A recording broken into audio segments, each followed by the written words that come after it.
Episode की शुरुआत में एल्डर चंगसाओ को बोलता है, चंगसाओ क्या तुम चाहते हो कि मैं तुम्हारे लिए एल्डर आयो को इस जगह पर बुला दूं? इस पर चंगसाओ बोलता है, ऐसा करने की कोई भी जरूरत नहीं है। एल्डर फिर बोलता है, चंगसाओ तुम्हें इतना भी ज्यादा लापरवाह होने की जरूरत नहीं है, क्योंकि मिसाओ की उम्र सिर्फ 21 साल है, लेकिन उसने इतनी छोटी उम्र में ये हाल्फ मार्शल एम्पायर तक कल्टीवेटर कर चुका है। तुम्हें इस बात को एक बार अच्छे से सोच लेना चाहिए। इस पर चिंगसाओ बोलता है, तब तो मैं इस चीज को यहाँ पर रोक कर देखना चाहता हूँ। इस सुनने के बाद नाम में अपने सर को हिलाते वहाँ से चला जाता है। कुछ देर के बाद टाइम दिखाया जाता है जहाँ चिंगसाओ अपने रूम में कल्टीवेट कर रहा था, जिसकी वजह से उसके बॉडी की आपस में बहुत ही ज्यादा हाई अमाउंट में स्पिरिचुअल एनर्जी बाहर आ जाता है। तभी चिंगसाओ सभी एनर्जी को रिलीज करते हुए जो भी बहुत ही ज्यादा था। फिर चिंगसाओ अपने आंखों को खोलकर बोलता है, सच में इस जगह की स्पिरिचुअल एनर्जी तो बहुत ही अच्छा है। फिर वो डीमन किंग को बाहर बुलाता है और उससे पूछता है कि क्या तुम्हारी कंडीशन ठीक है और क्या तुम अपनी सारे इंजरीज को हील कर लिया है? इस पर डीमन किंग बोलता है, चिंगसाओ मैं अपनी इंजरी को मिड टर्म तक हील कर लिया है और साथ ही मैं बहुत ही ज्यादा पीक 5 पेपर का लास्ट टेस्ट को भी ब्रेक थ्रू करने वाला हूँ। ये सुनकर चिंगसाओ बोलता है, तुम तो बहुत ही ज्यादा धीरे धीरे कल्टीवेट कर रहे हो। किंग बोलता है, क्या मैं ज्यादा स्लो कल्टीवेट कर रहा हूँ? अभी तो बस 21 साल ही बीता है। इस पर चिंगसाओ बोलता है, मैं यहाँ पर तुम्हारी बातें सुनने रहा हूँ। जितनी जल्दी हो सके तुम उतना ज्यादा पावरफुल बन जाओ। तुम्हारे और भी ज्यादा मेहनत करने की जरूरत है, क्योंकि तुम बहुत ही ज्यादा आलसी हो गए हो।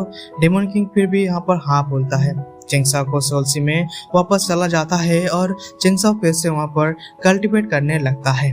तभी हम एक आदमी को देखते हैं जो कि गार्डन में घूम आया था और उसके साथ हॉली गर्ल भी होती है और चिंगसाओ को बुलाने लगती है। इस बात को सुनकर चिंगसाओ की नींद खुल जाता है। वो आराम से उठता है, बड़ी सी जमाई लेकर निकलता है। ये देखकर हॉली गर्ल बहुत ही गुस्सा आ जाता है और वो बोलता है, तुम अभी तक बाहर नहीं निकले हो?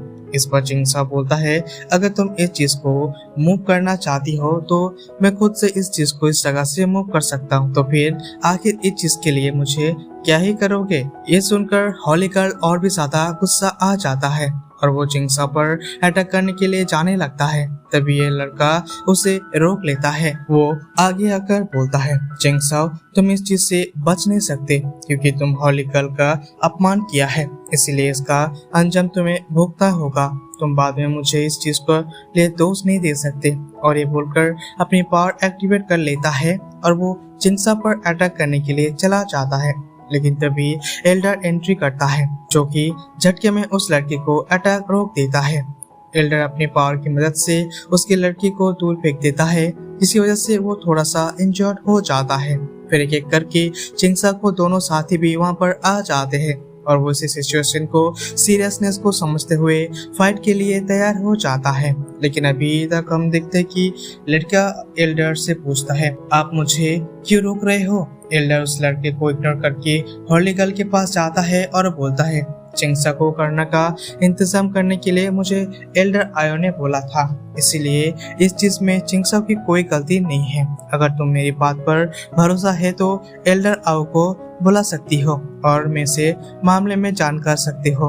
हॉली गर्ल बोलता है, ठीक है मैं तुम्हें यहाँ पर रहने दूंगी, लेकिन मुझे पता है कि तुम लोग बहुत ही ज्यादा बदतमीज हो, तुम्हें मुझसे एक टेक्निक सीखनी होगी, तभी मैं तुम्हें यहाँ पर रहने दूंगी। ये सुनकर चिंगसाओ को एक्ट करते हुए बोलता है, तुम तो बहुत ही ज्यादा पावरफुल हो और मैं भी सिर्फ डांस किंग रेम में हूँ।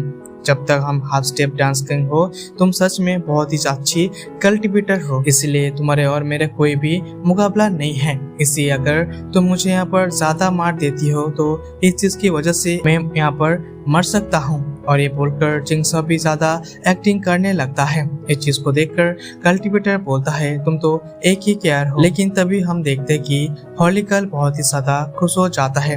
हॉली गर्ल बोलती है, चिंता मत करो, मैं तुम्हें काफी किसी भी चाल में नहीं चलूंगा और साथ ही मैं तुमसे ये वादा करता हूँ कि तुम इसी फाइट में ज्यादा इंजर्ड भी नहीं होगे, क्योंकि मैं तुम्हें नहीं मारूंगी, क्योंकि मुझे तो लगता है कि तुम एक आदमी भी नहीं हो। इस पर चिंगसाओ बोलता है, हाँ यहाँ पर किसी ने बोला कि मैं आदमी नहीं हूँ। इस पर हॉली गर्ल बोलता है, फिर तुम यहाँ पर आखिरकार मेरे साथ फाइट करना क्यों चाहते हो? इस पर चिंगसाओ बोलता है, ठीक है मैं तुम्हारे साथ फाइट करने के लिए तैयार हूँ। और यहाँ पर ये बोलकर हॉली गर्ल के साथ एक फ्रेंडली फाइट करने के लिए जाने लगता है। लेकिन तभी एल्डर बोलता है चिंगसाओ ध्यान से। इस बात को सुनकर चिंगसाओ भी रुक जाता है और वो लड़की को बोलता है आखिरकार मुझे तुमसे फाइट करने की क्यों चाहिए, क्योंकि मैं तो बिल्कुल ठीक हूँ। इसलिए जब तक मैं अपना अगला कदम नहीं उठाता तुम मुझे कुछ पीली गोलियां दे दो। इस बात को सुनकर कल्टीवेटर हंसने लगता है क्योंकि उसे लग रहा था चिंगसाओ यहाँ पर बस मजाक कर रहा है, इसलिए वो अभी चिंगसाओ की बेइज्जती करने लगता है कि लेकिन तभी हॉली गर्ल बोलता है मैं तुमसे वादा करती हूँ कि अगर मैं इस चीज में हार जाता हूँ तो मैं तुम्हें वो सब चीजें दे दी कि तैयार हो जो तुम्हें चाहिए। इस पर चिंगसाओ बोलता है मुझे तुम्हारे पास भरोसा नहीं है, क्योंकि अगर तुम इस कंपटीशन में हार ही जाते हो तो हो सकता है तुम अपनी बात से पीछे हट जाओ, इसलिए मुझे पहले वो सब चीजें चाहिए जो तुमसे कुछ देर पहले बोली थी।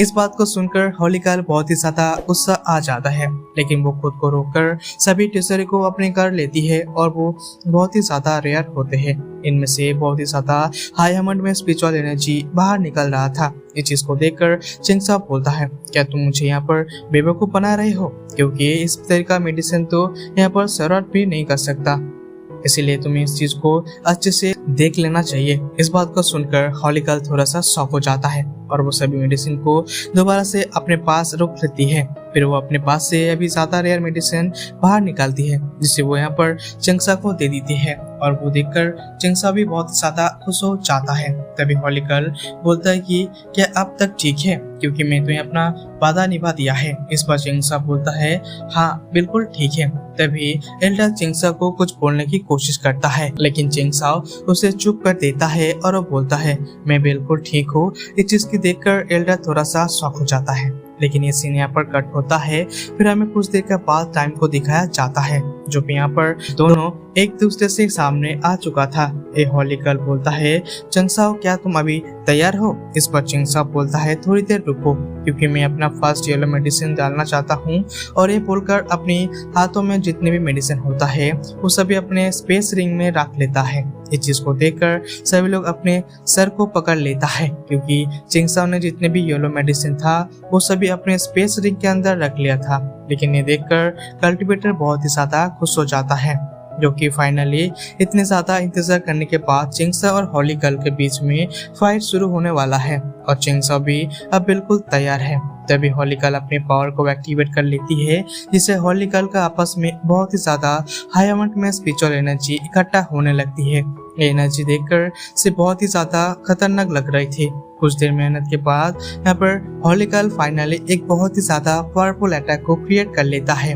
उसे चिंगसाओ के ऊपर अटैक कर देती है, जिससे ये अटैक चिंगसाओ को लगने वाला था। तभी हॉली गर्ल इस अटैक को ऊपर की तरफ ले जाती है और उसे अचानक से चिंगसाओ के ऊपर मार देती है, जिससे एक ही बहुत ही ज्यादा पावरफुल ब्लास्ट होती है। इस चीज की वजह से सभी लोग को वहाँ पर खड़े होने में भी प्रॉब्लम हो रही थी और कल्टीवेटर को लगने लगता है कि इसका अटैक की वजह से बहुत ही ज्यादा इंजर्ड हो गया होगा, इसीलिए वो अपने मन में बहुत ही ज्यादा खुश हो जाता है। साथ ही हॉली गर्ल भी वहाँ पर बहुत ही ज्यादा खुश हो जाती है। लेकिन जब धूल साइड होता है तब हम देखते हैं कि चिंगसाओ बिल्कुल ठीक है और वो बस वहाँ पर दोनों की तरफ देख रहा था। इस चीज को देखकर हॉली गर्ल और कल्टीवेटर शॉक हो जाता है कि आखिरकार चिंगसाओ ने इतनी ज्यादा पावरफुल अटैक को कैसे रोक सकता है। तभी चिंगसाओ इन दोनों की तरफ देखते हुए मुस्कुराने लगता है और बोलता है अब तुम लोग इस जगह से कैसे जा सकते हो। और इसी के साथ ही हमारा एपिसोड यहाँ पे खत्म हो जाता है। एपिसोड को अच्छा लगा तो चैनल को सब्सक्राइब, बेल आइकन को प्रेस कर देना और लाइक कर देना। तो चले मिलते अगले वीडियो पे।